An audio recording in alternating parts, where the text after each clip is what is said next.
잠언 1장 11절에서 19절까지 말씀입니다. 잠언 1장 11절에서 19절까지 말씀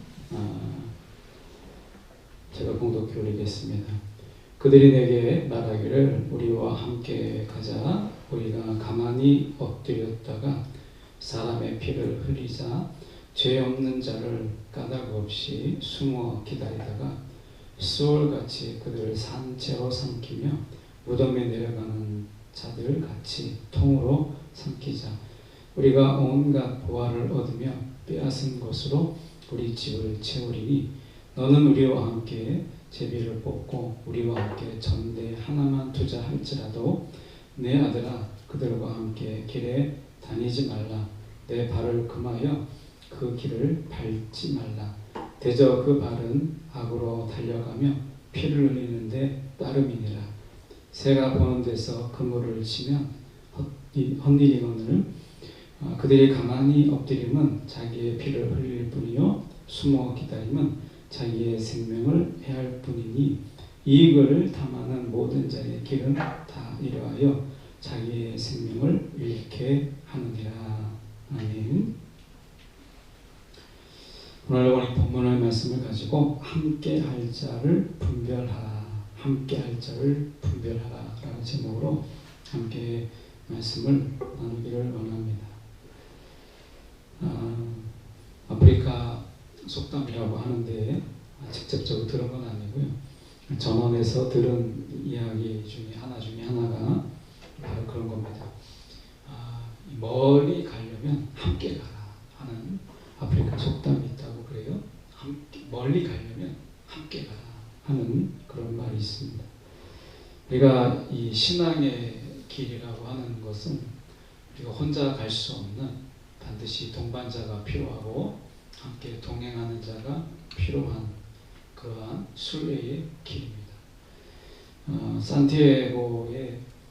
산티아고를 한 달 일정으로 갔다 왔던 제 지인이 이렇게 갔다 온 이야기를 이렇게 페이스북에다가 스프링쇼로 이렇게 쭉 이렇게 몇 번에 걸쳐서 쓴 기록이 있습니다.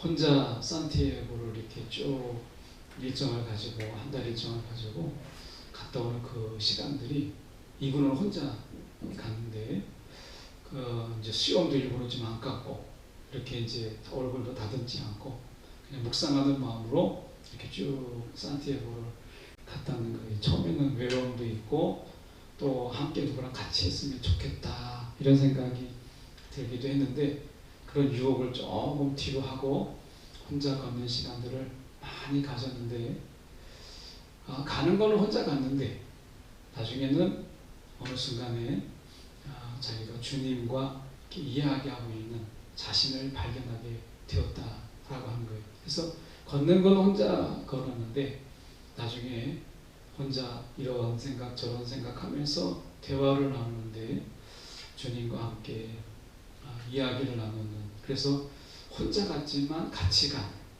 이런 산티아고였다 이렇게 고백하는 지인의 고백이 있었습니다. 우리가 이 세상에서 이 혼자 간다라고 하는 것 이것만큼 사실 어려운 삶과 또 시간이 없습니다. 그래서 동반자라고 하는 이런 것이 반드시 필요하고 동행이라고 하는 우리가 아름다운 이름이 있지 않습니까? 동행. 그런데 우리가 늘 이 순례의 길을 갈 때 좋은 사람 또 마음에 맞는 사람들만 우리가 같이 갈 수 있는 게 아니고 때로는 우리를 좀 힘들게 하고 때로는 우리의 쉼을 방해하는 그런 자들이 함께 하려고 하는 것을 보게 됩니다. 오늘 말씀 속에서도 우리가 가만히 보면 동반이라고 하는 동행이라고 하는 것에 좀 찾아와서 내가 가려고 하는 길에 동반이 아니라 자신들의 길로 자꾸 이끌어 가려고 하는 또 다른 의미 속에서의 동행을 강요하는 또 동행을 유혹하는 이러한 성격들이 그에게 있었다 이렇게 이야기합니다. 잠언서에. 우리의 삶을 가만히 돌아보면 우리가 어떻습니까? 우리가 인생의 길을 가만히 갈 때, 우리가 어떤 길을 가려고 할 때 우리의 길이 순탄하지 않는 이유는 간단해요. 그 길을 벗어나서 우리를 자꾸 유혹하고 위협하고 다른 길이 있다, 좋은 길이 있다, 자꾸 우리를 유혹하는 것이죠. 그래서 우리의 길을 자꾸 벗어나게 하려고 하는 거예요. 존 버년의 우리가 철로역정을 읽어보면 그 철로역정은 제가 정말 미약하지만 그때 제가 이제 학사를 마치고 영문학 학사할 때 그 논문으로 제가 택했던 것이 철로역정이었습니다. 그래서 본의 아니게 이제 여러 번 읽게 되고 원서로도 좀 보고 했던 책이 철로역정인데, 철로역정에서도 보면 이 순례자가 계속 순례를 할 때 계속해서 순례의 길을 벗어나게 하는 계속 미혹의 손길들이 계속 있는 것을 보게 됩니다. 그래서 그 순례자의 그 길을 회방하는 이러한 수많은 미혹들이 있어요. 또 다른 지름길이 있다 막 이야기하면서 때로는 협박으로, 때로는 유혹으로, 때로는 미혹으로 그 순례의 길을 벗어나게 해서 좌로나 우로나 치우치게 하는 그런 수많은 유혹들이 있는 것을 우리가 보게 됩니다. 때로는 두렵게 함으로 인해서, 때로는 유혹함을 통해서 우리의 길을 회방하는 수많은 회방자가 있다는 것을 우리는 인정할 수밖에 없다라고 하는 것입니다. 11절의 말씀에 보면 이렇게 말씀하죠. 그들이 내게 말하기를 우리와 함께 가자. 우리가 가만히 엎드렸다가 사람의 피를 흘리자. 죄 없는 자를 까닭없이 숨어 기다리다가 이렇게 되어 있죠. 이 벌써 우리와 함께 가자라고 얘기했을 때 참 좋은 이야기인데, 그 다음에 가면 야 이거는 가지 말아야 될 길, 어떻게 가서는 안 되는 길로의 유혹이라고 하는 것입니다. 근데 이런 유혹은 내 가운데 언제 일어나느냐? 자, 그들이 내게 말하기를, 너희에게라고 말하지 않고 내게 말하기를 이렇게 얘기했죠. 그럼 이 말은 뭐예요? 혼자 가고 있다. 혼자. 지금 내가 혼자 지금 가고 있는데 그들은 뭐겠어요? 같이 가고 있는 자들이죠. 같이 가고 있는 자들이 혼자 가고 있는 자에게 말을 걸어요. 그러면서 우리와 함께 가자 이렇게 이야기하는 것입니다. 그리고 어떻게 보면 이 신앙의 길이라고 하는 것은 때로는 외로운 길이고 고독한 길이에요. 신앙의 길이라는 게 여러분 어떠십니까? 신앙생활을 하고 또 여러분이 예배생활 이렇게 하고 또 믿음의 길을 가는 그것들이 때로는 외롭고 때로는 고독하고 너무나 쓸쓸한 그런 길로 느껴지지 않습니까? 그러니까 가족 안에서도 보면 우리가 가족 구성원들이 있지만 믿음이 가족이 다 좋으면 얼마나 좋겠어요. 그런데 그렇지 않고 이제 우리 그 교회 안에 지체만 봐도 어떤 분이 정말 열심으로 우리가 신앙생활 하는데 가족이 따라와 주지 않고 뒷받침해 주지 않고 함께 해 주지 않는 그런 가정들의 모습들이 우리가 있잖아요.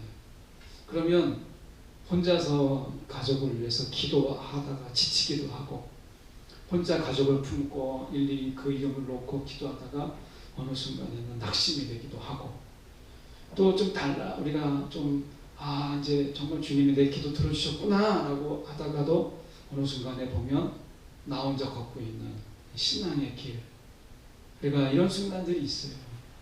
그럴 때 찾아오는 손길이 있는 거죠. 우리와 함께 가자.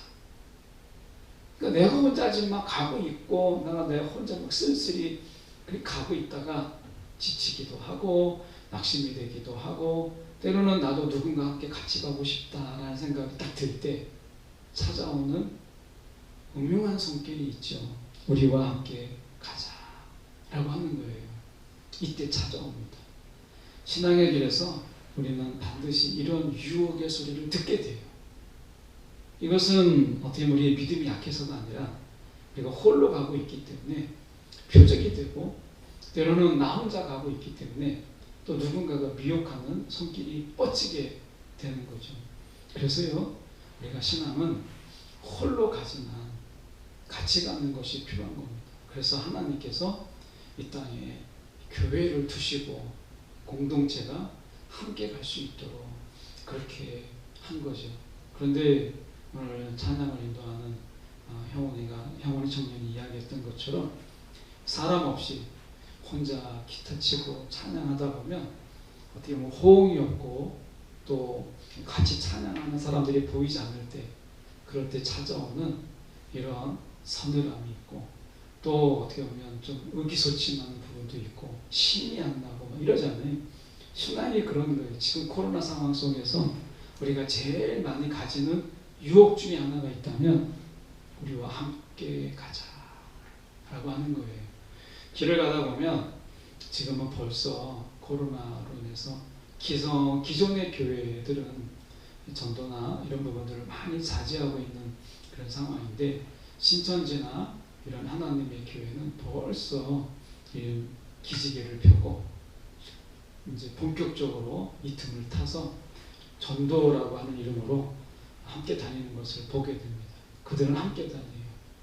그런데 이제 혼자 쫙 걸어갈 때 함께 와가지고 함께 하자 막 이렇게 하게 될 때 그들의 신앙이 옳은 게 아니고 그들의 말이 좋은 게 아니라 그때는 함께 하고 싶은 마음이 더 크게 될 때 마음이 흔들리는 거죠. 오늘 이 잠언에도 그렇잖아요.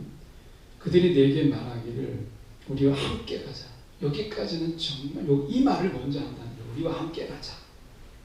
너의 외로움을 안다. 너의 쓸쓸함을 안다. 너의 혼자 있음을 안다. 막 이렇게 이야기하는 거죠. 우리와 함께 가자. 이렇게 얘기합니다. 그런데 내용을 가만히 보십시오. 우리가 가만히 엎드렸다가 사람의 피를 흘리자. 죄 없는 자를 까닭없이 숨어 기다리다가 수월같이 그들을 산채로 삼키자. 이렇게 얘기하죠. 얼마나 음산하고 얼마나 무섭고 얼마나 잔인한 이야기예요. 그런데 우리가 함께 가자라는 이 말이 우리를 흔들어요. 때로는 너무나 쓸쓸할 때는 우리와 함께 가자라는 말이 그렇게 반갑게 들리는 거예요. 이 말이 너무나 그렇게 정말 기다리는 소리가 되는 거예요. 그래서 그 다음 말이 들리지 않아요? 그냥 그들과 함께 할 수 있다면 사람의 피를 흘리면 어떻고, 그러니까 그들과 함께 있을 수 있다면 수월같이 그들을 산채로 삼키는 일이 무엇이 되수이까? 라고 알게 되는 거죠. 이제 함께 한다라고 하는 것에 대해서 더 많은 가치를 가지게 되는 거예요.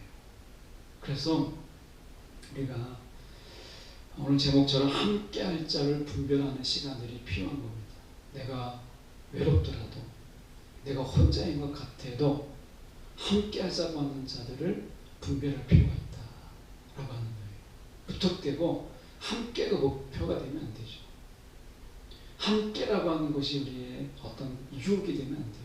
그래서 여러분, 우리가 신앙의 유혹을 느끼지 않기 위해서는 여러분, 우리가 외롭게 되는 것, 내가 쓸쓸해져 있는 것은 위험한 겁니다.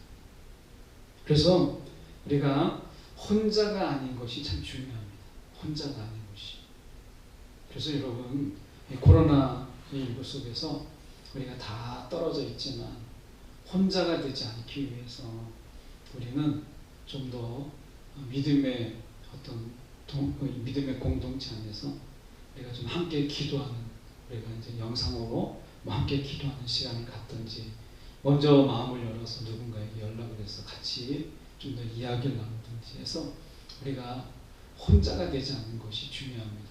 반드시 사단은 우리가 혼자라고 느껴질 때, 내가 쓸쓸하다고 느껴질 때, 내가 낙심하여서 내가 혼자 동떨어졌다고 생각할 때 그때를 놓치지 않아요. 예. 사단은 우리에게 늘 그렇게 친구처럼 다가오기 때문에 그렇습니다. 사단은 절대 우리 가운데 왼수처럼 다가오지 않습니다.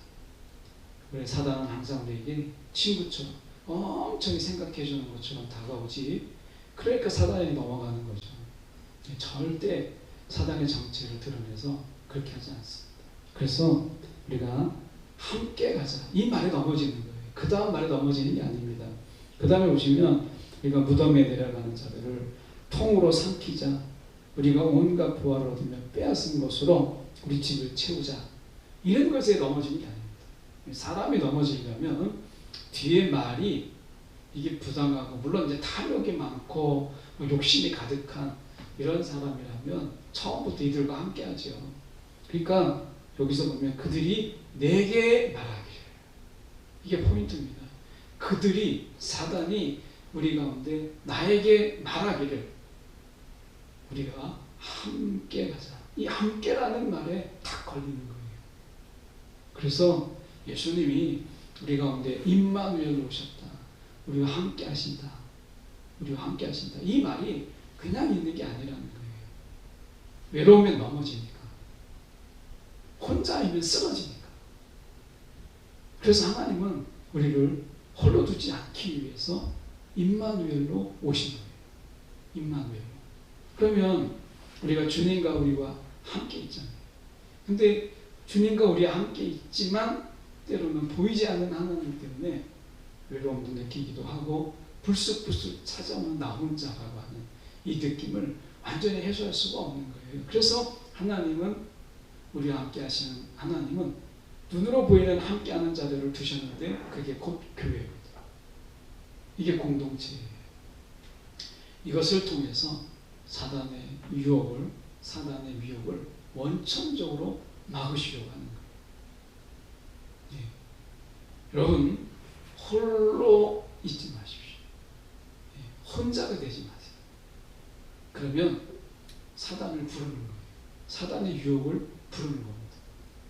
오늘 이 자에게 와서 이야기하는 것, 우리와 함께하자. 함께 할 수 있다면 뭐든지, 이런 마음을 가질 때를 기다리는 거죠. 사람이 정말 외로우면 함께 할 수 있는 게 무엇이든 상관없이 함께라고 하는. 그래서 우리가 심리학적으로 약간 정신병적인 요소죠. 이 분리불안이라는 게 있잖아요. 분리불안. 그 분리불안을 겪는 사람은 내가 혼자 있는 게 무서우니까, 혼자 있는 게 두려우니까 혼자가 되지 않기 위해서 내가 때로는 핍박을 받고, 때로는 내가 폭력을 당하고 폭행을 당하지만 내가 혼자인 것보다는 나으니까 이 분리불안 속에서 내가 그 사람을 떠나지 못하는 거예요. 묶이는 거죠. 사단은 영적 분리불안을 우리 가운데 조성합니다. 영적 분리불안. 그래서 막 내가 나를 떨쳐버리면 나 혼자 남은 것 같은 이 무서움 때문에 내가 사단이 시키는 대로 다 하는 거예요. 여러분, 그래서 주님이 이 시대가, 우리의 시대가 정말 초고도화된 이런 사회 속에서 인간이 더 많은 외로움과 소외감, 이런 소외감을 느낄 것을 아셨기 때문에 우리 가운데 함께 하시는 자가 오신 거예요. 그리고 함께 하시는 자가, 그분은 교회를 시작하셨어요. 그분이 이 땅에 오심을 통해서 시작하신 것이 교회잖아요. 십자가에서 죽으시고 이제 부활 승천하셔서 성령의 강림을 통해서 이 땅에 만드신 교회. 이것이 인간의 외로움과 인간의 소외를 대신할 수 있는 유일한 하나님의 기관이잖아요. 그래서 하나님이 교회를 두시고, 그리고 그 교회 안에 가정을 두신 거예요. 그래서 우리가 가정조차도 우리가 교회 안에 있을 때 그 가정은 지켜지게 되고, 가정은 또 온전하게 세워지는 것을 보게 됩니다. 그 교회가, 이 가정도 교회라고 하는 더 큰 어떤 컴파운드 안에, 바운드리 안에 있을 때 교회, 가정은 건강해지는 곳이거든요. 그래서 하나님은 우리 가운데 함께하는 자로 우리를 두셨다라고 하는 거예요. 지금 말씀에 14절에도 보면 너는 우리와 함께, 또 한 번 함께가 나오잖아요. 너는 우리와 함께 제비를 뽑고 우리가 함께 전대 하나만 두자 할지라도, 이렇게 되어 있죠. 이것은 약간 좀 번역이 좀 어려운데요. 다시 다른 번역을 보면 너도 이 가운데서 들어와라. 제비를 뽑자. 우리 모두 한 부대씩 나눠 가지자. 그래서 한 부대씩 챙기자. 한몫 챙기자. 뭐 이런 유혹입니다. 그런데 와닿는 말이 우리와 함께, 우리와 함께 두 번 반복되잖아요. 14절에 보면 우리와 함께, 우리와 함께. 이 함께에 굶주리게 되면 여러분 우리가 이런 일들을 하게 돼요. 범죄 조직은 우리가 보면 다른 거 아닙니다. 우리가 막 따뜻하게 맞이해주고 그리고 더 이상 혼자 살 수 없을 정도로 막 사랑을 막 부어주는 거예요. 그리고 나중에 그들에게 요구하기 시작하는 것이죠. 그게 이단의 방법이기도 합니다. 이단의 방법은 외로운 자를 찾아가서 엄청난 친구가 되어줍니다. 그리고 더 이상 벗어날 수 없다라고 확신이 서면 그 다음부터는 이제 요구하고 폭행하고 폭력을 행하고 하는 거예요. 오늘 우리가 이 혼자라고 하는 것이 얼마나 위험한 것인가.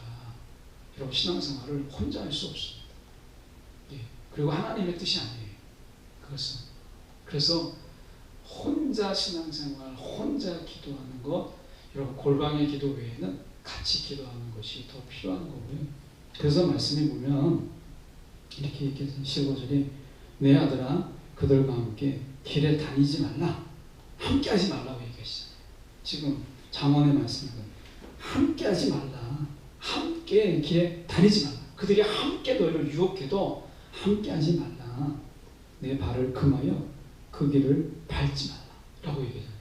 함께라는 유혹에 넘어가지 말라. 라고 말씀하는 거예요. 다른 유혹이 아닙니다.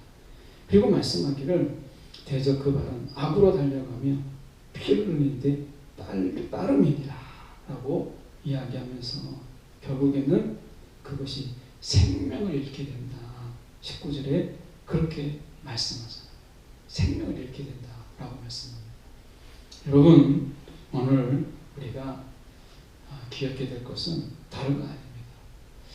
함께할 자가 누구인가 라고 하는 분별인데 이 분별이 정말 어느 때 분별이 생기느냐 정말 외롭고 막 소외감 가득하고 야, 나밖에 없다라고 생각하는 순간 여러분 그때가 사단의 유혹의 때고 함께라는 말에 넘어갈 때인 거예요. 그래서 사단에게 기회를 주지 않기 위해서는 여러분 하나님이 짝지어준 이 공동체 안에서 우리가 기도의 동역자를 함께 세우고 또 우리 안에 우리가 함께 말씀을 나눌 수 있는 자들을 우리가 세우고 함께 동역하고 하는 것이 필요한 것입니다. 교회 안에서 우리가 함께 동행하는 자를 찾으세요. 교회 안에서 함께 동역할 자를 찾으세요. 예. 이 하나님이 함께 보내준 자리잖아요. 그 안에서 여러분 친구를 만들고 동역자를 만들고 동행할 수 있는 자를 만드세요. 그러면 여러분 생명을 얻을 것이에요. 오늘 사단에게 기회를 주지 않기를 원합니다. 그래서 함께하자. 누군가 나랑 함께할 수 있다는 것 때문에 막 내 마음을 퍼주고 내가 모든 걸 다 퍼주고 그렇게 하면 그 속에는 결국에는 생명이 없어요. 제 제목이 오늘 함께할 자를 분별하라 라고 말씀드렸습니다. 그럼 주님께서 이미 구별하여 공동체를 이루게 하신 교회만큼 우리가 안전한 우리가 동역자, 동행자가 없습니다. 우리가 교회 안에서 함께 동역할 자, 또 동행할 자를 찾으시고 거기에서 우리가 함께 외로움을 달래고 소외감을 달래고 그래서 함께 할 수 있는 그런 지혜가 필요합니다. 여러분 우리가 사람을 찾을 때 그런 말이 있잖아요. 금원 같은 말 멀리서 찾지 말라 가까워서 찾아라 라는 말씀이 있는 것처럼 하나님의 이 교회 공동체 하나님이 벌써 이렇게 구별하여서 교회 공동체를 허락하셨고 그 속에서 마음을 맞는 자, 또 함께 할 수 있는 만한 자, 동역하고 동행하고 또 외로움을 달래줄 자를 하나님이 먼저 우리 가운데 두셨잖아요. 그 속에서 우리가 마음을 달랠 자를 찾고 또 함께 세워자갈 자를 찾는 것이 지혜가 아닐까 하는 거예요. 여러분, 우리가 가까운 곳에서 하나님이 동행하는 자들을 멀리하게 될 때 어느 순간 저와 여러분 가운데 함께하자 하는 자가 이런 사단의 음성이 들을지 모릅니다. 오늘은 우리가 우리와 함께하자 라는 말에 넘어지지 않기 위해서 우리가 주님 안에서 함께할 자를 찾는, 그리고 함께하는 자가 되는 이런 분별과 방화가 있는 저와 여러분의 삶이 되기를 간절히 소망합니다. 기도하겠습니다.